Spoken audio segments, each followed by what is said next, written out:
Fly me to the moon, let me play among the stars.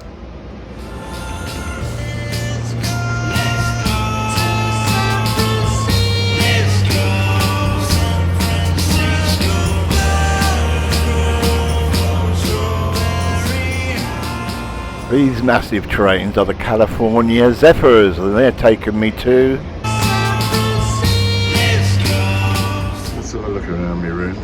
My bed's still out. This is where I was sleeping. These bars are heavily located, but the trouble is, if you've got luggage, like I do, that's where it's all stored. And I won't lose sight of me tri-ride. I daren't, not after the ship. So those bars are useless. So I've got to get across to the toilet and sink when the train stopped at places.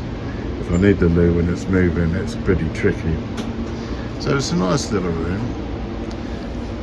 Down the downside, apart from the bars, there's toilets for the rest of this car. They're right outside your room, so you get the constant banging and flushing and locks going on and off from the other passengers. But if you shut the door, it does dampen it a bit. It takes the edge off it, because otherwise it just drives you mad. There's a bit of a smell here too today. There's somebody going to be working on that toilet. You might be able to see there's a bit of a wet patch there. We had an overflow. So they're trying to clear that. I might wait for that to finish before I have my breakfast because it's a bit smelly.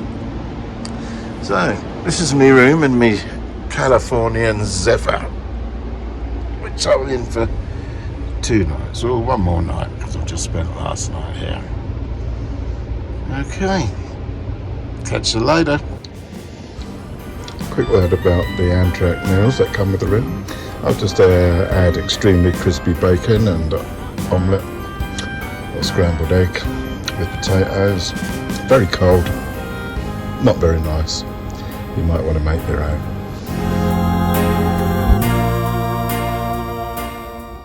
Now, if you want a decent cup of tea on this train, or even in this country, you must, like me, bring your own tea bags. I've just asked for some hot water and I've put a Yorkshire tea bag in there. I got some milk, I got my sweetener. Now I got a decent cup of tea. It's the only way. The train stops every now and again and people can get off for a cigarette. And I chose to go to the door, get some fresh air, get away from the smell of the toilet. They've put them out of order now, so there is no banging and every couple of minutes, which is good, but there is a smell. It's not very nice, especially if I wee in mine. I haven't done anything else in it because I didn't. And yeah, I'm gonna have a wash and get changed out of me Chicago Cubs. Hello, Robert. Hey, man. What's the news on the toilets? We're about to put some bleach in there to help knock that through. I mean, it's going to be slopping out the top in a minute. I just shut the door to get changed and washed, and the stench in here was so bad I wanted to be sick. So I had to shut. Can't shut this door. It's so bad, the smell. Is there another room I could have? No, sir. That's the last room on the train, man. What can we do then? What's happening? What's the score? You're ready to put some bleach in the toilet to help hold down the smell. Put some bleach in the toilet. To help hold down the smell. Okay. Now, if you're unbearable, you need to get off the train because they're not going to fix it. They're not going to fix this till San Francisco. Right. They're not going to fix this until San Francisco. Right. I've got another 2 days and a night on here with no toilet. Is that right, Robert? Yes, sir. Yes, sir. Well, look at it like this. Get your money back. Half of it at least. Me too. You talking about the money? But I'm gonna get my The money money's back. going to be automatic. I don't know about Yeah, that. man. There's an elderly lady down there as well in trouble. It's so funny. Yeah, it's flush around in all the toilets, sir. I mean, if Well, I could do something, What can I do when it starts coming out of the into the room? put a towel down on the floor. Put a towel down. Okay. So I've got another 2 days and a night on here. And Robert tells me I've got to put a towel down when it starts slopping all around my feet. Well, Thank you, Robert. if I knew anything better to tell you positive, I would, but I'm not going to yank your leg and tell you this and that. They looked at it in Denver. The mechanic guys, they said it's some type of pump that doesn't have the suction to pull down the sewerways. Now, they couldn't replace the pump, and if anything, the only place that has the pump would be in Oakland, San Francisco. Okay? So what's the longest stop we have? Salt Lake City, Yeah, when's that? about 11 o'clock tonight. I could get off and use the toilet in another, because I don't want to do a number 2s in that long. Yeah, probably in the station. Hold on, let me call the conductor, because you are in the situation.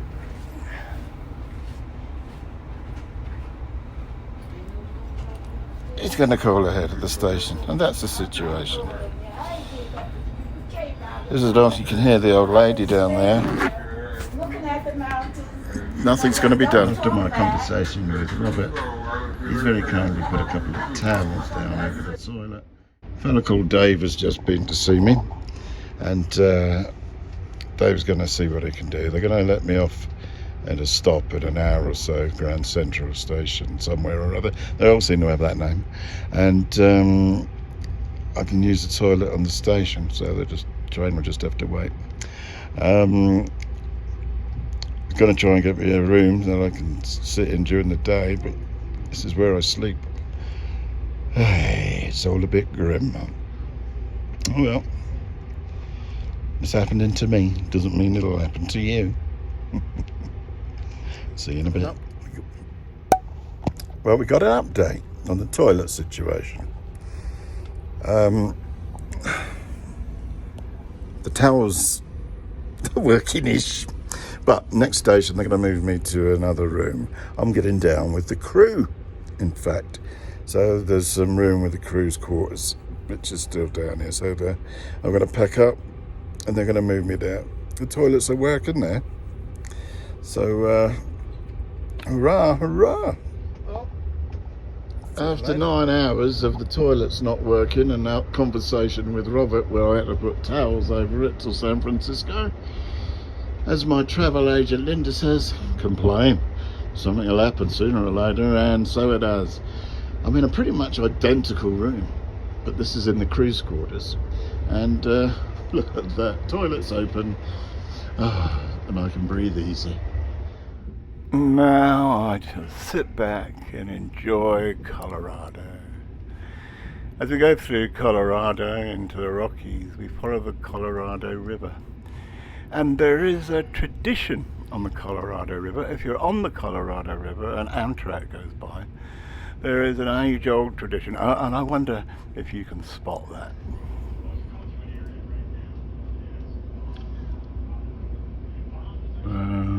Lots of people having fun. A guy there got his bum out at the train. Oh. And every now and again you have these little slipways to get in to the river. Sometimes they're small, sometimes everyone's getting their bums out.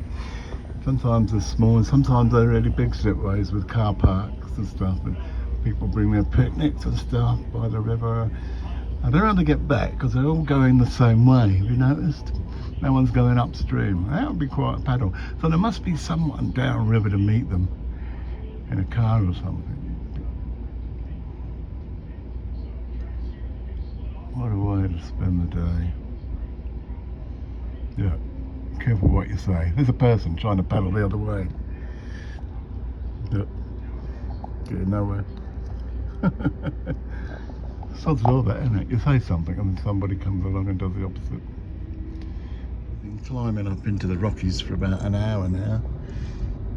My ears have popped a couple of times. I wonder why they're called the Rockies. Oh, that's why it's called the Rockies. Whacking great big rocks. Said we're about to enter a tunnel. It's 100 years old and is over 6 miles long. Must have taken some time to tunnel that out with all this rock. Anyway, this will be coming up shortly.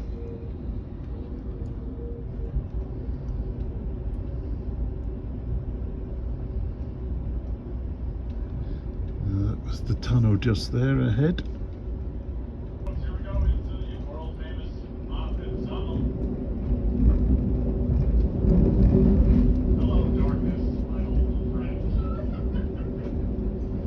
Well, I don't know if you heard that, but the conductor said we're about to go into the world famous, and he named the tunnel, but I couldn't hear it. And then he said, "Hello darkness, my old friend." His name's Robert. This amazing place is called Ruby Canyon because the rocks are so red, I guess. And we're coming out of Colorado, leaving the Colorado River and entering Utah. In the 1700s, a thunderstorm caused all the red dust from the Rockies. You see the Rockies there were quite red. All the red dust flowed into the river. And the Indian population who are about to settle there called it the Color Red River. And that's where Colorado comes from. Color red. Colorado. Interesting, eh? So I won't be reaching for my camera as much in Utah, as even the mountains look like fluffy dollops of mashed potato, or your blankets not made on your bed.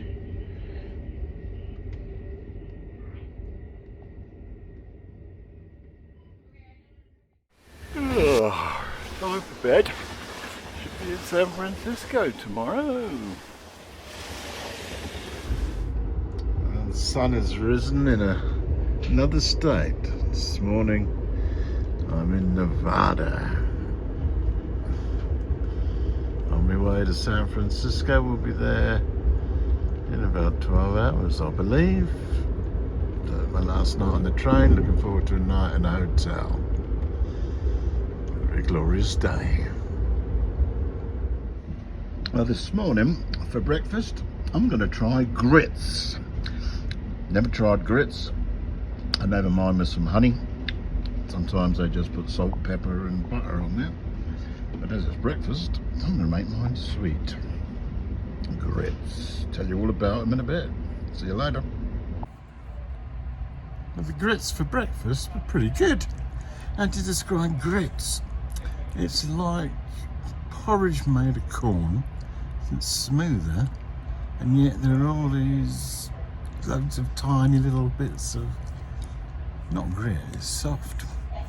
But I guess in your head you would think it's full of grit, though it's not gritty, in a gritty sense. So, coming up to San Francisco, been a long but enjoyable. I've seen some wonderful sights as you would see there. Let's see what San Francisco offers for us. See you in a bit.